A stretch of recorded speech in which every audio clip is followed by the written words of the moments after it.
बोलते ही आप देखिए कुछ शब्दों का उच्चारण कीजिए, फेंकू लोग समझ जाएंगे, बयानवीर लोग समझ जाएंगे, डंकावीर लोग समझ जाएंगे।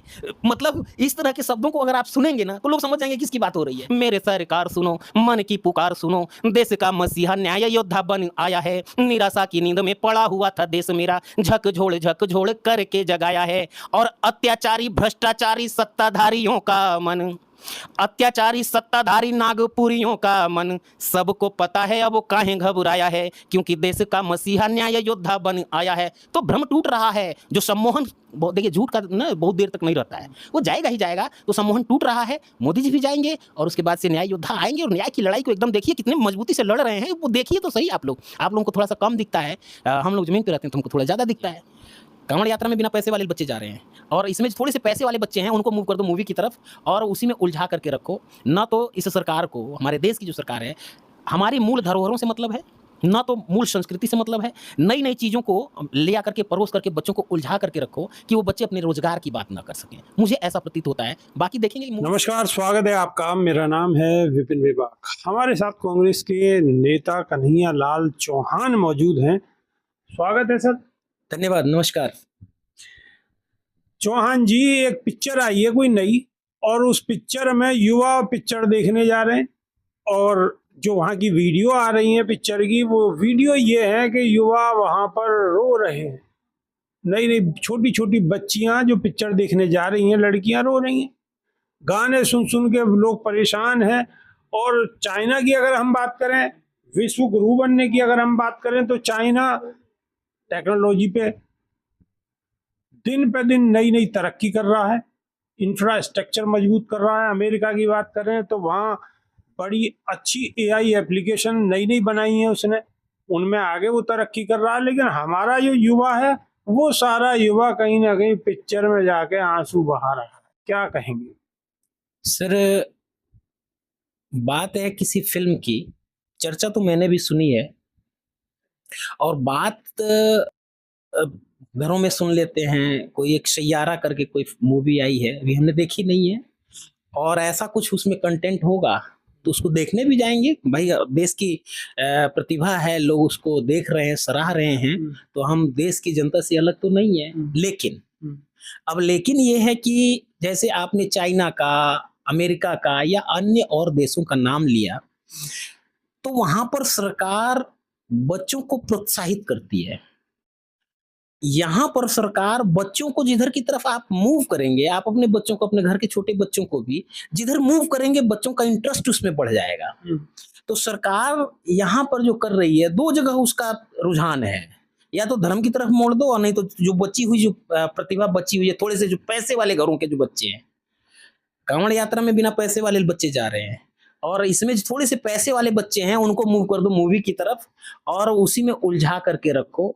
ना तो इस सरकार को, हमारे देश की जो सरकार है, हमारी मूल धरोहरों से मतलब है, ना तो मूल संस्कृति से मतलब है। नई नई चीजों को ले आकर के परोस करके बच्चों को उलझा करके रखो कि वो बच्चे अपने रोजगार की बात ना कर सके। मुझे ऐसा प्रतीत होता है। बाकी देखेंगे मूवियां तो सरकार कई तरह की ऐसी पिक्चर को भी मान्यता दे देती है, जो पिक्चरें कहीं ना कहीं देश में तनाव जैसा माहौल पैदा कर देती हैं, दो धर्मों को आपस में कहीं ना कहीं टकराने वाली स्थिति बुला देती है। तो सरकार ऐसी फिल्मों पे टैक्स फ्री कर देती है, आपने पीछे सुना होगा। हाँ, ऐसे तमाम जगह होते। सरकार हमेशा उन पिक्चरों के, उन फिल्मों के, जैसे कि एक फिल्म आई थी, मैंने देखी थी, छावा। बहुत ही ज्यादा उस फिल्म में इस तरह का कंटेंट दिखाया गया, जबकि रियलिटी वहां के ग्राउंड लोगों से अगर आप बात करेंगे, छावा मूवी को लेकर के जो उसमें प्रस्तुत किया गया है, वो धर्मों की लड़ाई दिखाया गया है, जबकि उस समय धर्म का कोई वास्ता ही नहीं था। क्योंकि हमारे जो उस मूवी के जो नायक हैं, उनके घरों में, उनकी सेना में भी मुस्लिम लोग काम कर रहे थे। तो अगर बात धर्म की होती तो वो अपने घर में क्यों रखते, अपनी सेना में क्यों रखते? उस समय तो राज्य बचाने और राज्य बनाने की लड़ाई थी, जिसको कि इस तरह से परोस अपने अपने राज्य को बचा रहे थे सब। जी। तो अपने अपने राज्य को कौन नहीं बचाएगा? आपके यहाँ भी कुछ होगा तो आप नहीं बचाएंगे, आप भी बचाएंगे, आप भी लड़ेंगे।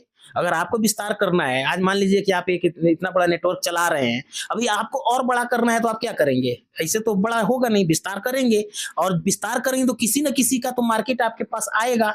तो आपको यूं ही छोड़ देगा। गोदी मीडिया की तरह भी कर सकते हैं। नहीं, गोदी मीडिया की बात जब आप लोग करते हैं तो फिर ऐसे लगता है कि किन किन एंकरों का नाम लिया जाए, नहीं ले सकते, तुरंत ही एक चिट्ठी आ जाएगी, तो हम क्यों कहें। लेकिन गोदी मीडिया से लोग त्रस्त हैं। गोदी शब्द बोलते ही आप देखिए, कुछ शब्दों का उच्चारण कीजिए, फेंकू लोग समझ जाएंगे, बयानवीर लोग समझ जाएंगे, डंकावीर लोग समझ जाएंगे। मतलब इस तरह के शब्दों को अगर आप सुनेंगे ना तो लोग समझ जाएंगे किसकी बात हो रही है। तो जैसे ही गोदी कहते हैं तो इसका मतलब कि बिकाऊ मीडिया जो पैसा लेकर के काम करती है, पैसा लेकर के सवाल उठाती है, और पैसा लेकर के बाजार में जो पब्लिक उनके लिए बाजार है उसमें किस तरह का कंसेंस बनाना है, किस तरह की चर्चा डेवलप करनी है, माहौल बनाना है, ये पैसा लेकर के होता है। तो गोदी मीडिया तो बहुत बड़ा मार्केट। क्या देश में मुसलमान सॉफ्ट टारगेट है? देखिए, मुसलमान टारगेट है ही नहीं, मुसलमान टारगेट है ही नहीं, टारगेट पूरा का पूरा हिंदू समाज है। क्योंकि मुसलमान को ये कवर देते हैं, मुसलमान को सामने खड़ा करते हैं। अभी जितनी चीजें हो रही हैं, जो बेरोजगारी बढ़ रही है, ये तो कहते हैं ना कि शब्दों का मैं प्रयोग कर रहा हूं, थोड़े से गलत हैं, पता नहीं उसमें क्या होगा, कि पंचर पुत्र, फल बेचने वाला, छोटे छोटे से सभी काम करने वाला, वो तो रोजगार में लगा हुआ है थोड़ा बहुत। बेरोजगार हो कौन रहा है? बेरोजगार तो हिंदू ही हो रहा है। लेकिन ये विपक्ष समझा क्यों नहीं पा रहा है इस बात को? देखिए, आप कभी मैजिक शो देखने गए होंगे, जब मैजिक शो होता है ना तो उस जादूगर के जादू के प्रभाव में कुछ देर के लिए लोग सम्मोहित हो जाते हैं, और जो सम्मोहन है जो उन्होंने फैलाया था 2014 में आकर के, वो सम्मोहन टूट रहा है। और जमीन पर जाकर के देखिए आप, मैं आपको एक ऐसी बात बता रहा हूं कि मैं बिहार के एक गांव में गया था, वहां पर हम लोग पार्टी के लिए कुछ काम कर रहे थे, तो वहां एक महिला अपने पति को कुछ समझा रही थी, कह रही थी देखिए ना, ये लोग इतना दूर से आकर के काम कर रहे हैं हम लोगों के लिए, और आप हैं कि घर में ही रहते हैं, आप भी थोड़ा साथ दीजिए। तो मैंने उस पर 4 लाइनें जोड़ दी थी उसी समय, और जो कि मुझे बहुत अच्छी लगती थी। वो पत्नी कह रही अपने पति से, सरकार सुनो, मन की पुकार सुनो, गोदी मीडिया की मत सुनो, मेरे सरकार सुनो, मन की पुकार सुनो, देश का मसीहा न्याय योद्धा बन आया है। न्याय योद्धा राहुल गांधी के लिए वो बोल रही थी, मेरे सरकार सुनो, मन की पुकार सुनो, देश का मसीहा न्याय योद्धा बन आया है। निराशा की नींद में पड़ा हुआ था देश मेरा, झकझोड़ करके जगाया है। और अत्याचारी भ्रष्टाचारी सत्ताधारियों का मन, अत्याचारी सत्ताधारी नागपुरियों का मन, सबको पता है वो काहे घबराया है, क्योंकि देश का मसीहा न्याय योद्धा बन आया है। तो भ्रम टूट रहा है। जो सम्मोहन, देखिए झूठ का ना बहुत देर तक नहीं रहता है, वो जाएगा ही जाएगा। तो सम्मोहन टूट रहा है, मोदी जी भी जाएंगे, और उसके बाद से न्याय योद्धा आएंगे, और न्याय की लड़ाई को एकदम देखिए कितने मजबूती से लड़ रहे हैं, वो देखिए तो सही। आप लोगों को थोड़ा सा कम दिखता है, हम लोग जमीन पे रहते हैं तो हमको थोड़ा ज्यादा दिखता है। लेकिन आपको ज्यादा ये क्यों नहीं दिखा कि तीसरी बार भी प्रधानमंत्री नरेंद्र मोदी मजबूती के साथ? देखिए, तीसरी बार अब आप 400 पार वाली बात कह के निकल नहीं सकते। देखिए, 300, 400, 500, वो तो ये भी कह सकते हैं कि 800 पार। अभी लोकसभा में सीटें बढ़ाई गई हैं, अगले चुनाव में तो वो भी बोल सकते हैं इसको भी पार, अगला दूसरा बना लेंगे। उनको बयानवीर आदमी है, उनकी बात क्या करना है। लेकिन बात ये है कि तीसरी बार आने का ये मतलब थोड़ी है कि आप न्यायप्रिय हो गए, तीसरी बार आपकी सरकार बन गई, इसका ये मतलब थोड़ी है कि आप सर्वमान्य हो गए। तीसरी बार सरकार बना लेने का ये मतलब बिल्कुल नहीं है कि जनता में खुशहाली है, ऐसा कुछ नहीं है।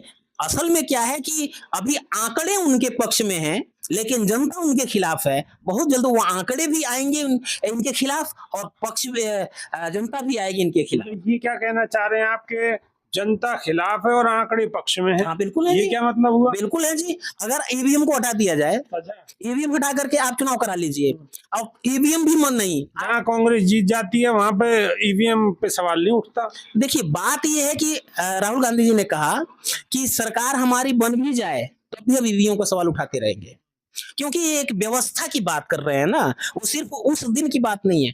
ईवीएम एक व्यवस्था है, उसको बदलना चाहिए।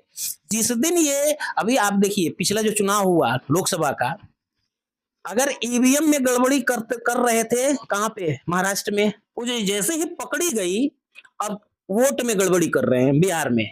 SIR करके कुछ कर रहे हैं ना, तो क्या है, वो चुनाव ही तो मैनेज हो रहा है, लोग ही तो मैंने, यानी कि जनता परेशान है और उनके विपक्ष में, उनके पक्ष में जाकर के वोट नहीं करेगी, विपक्ष को वोट देगी, इसलिए वो पहले से ही व्यवस्था कर रहे हैं। इस तरह के लोगों को जो मर गए हैं उनका भी सिग्नेचर करवा लिया है।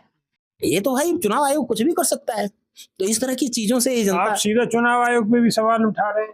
साहब हर उस व्यवस्था पे सवाल उठाया जाएगा, हर उस व्यवस्था पे, सरकार के पक्ष पे, खिलाफ में, मुझे अच्छा लगता है नहीं लगता है, हर उस चीज पर हम लोगों को सवाल उठाने चाहिए जो लोकतंत्र के हित में हो।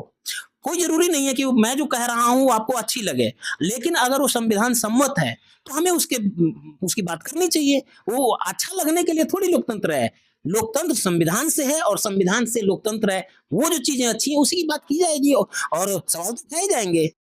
सवाल उठाए जाएंगे और अच्छे लोकतंत्र के लिए सवाल उठाए जाने चाहिए, क्योंकि वो जरूरी है और वो अधिकार हमें बाबा साहेब ने दिया है। आप चौहान साहब की बातों से कितना इत्तेफाक रखते हैं, कमेंट के माध्यम से अवश्य बताएं। तो अभी के लिए सिर्फ इतना ही, नई वीडियो में फिर रूबरू होंगे। बहुत बहुत शुक्रिया, धन्यवाद, नमस्कार।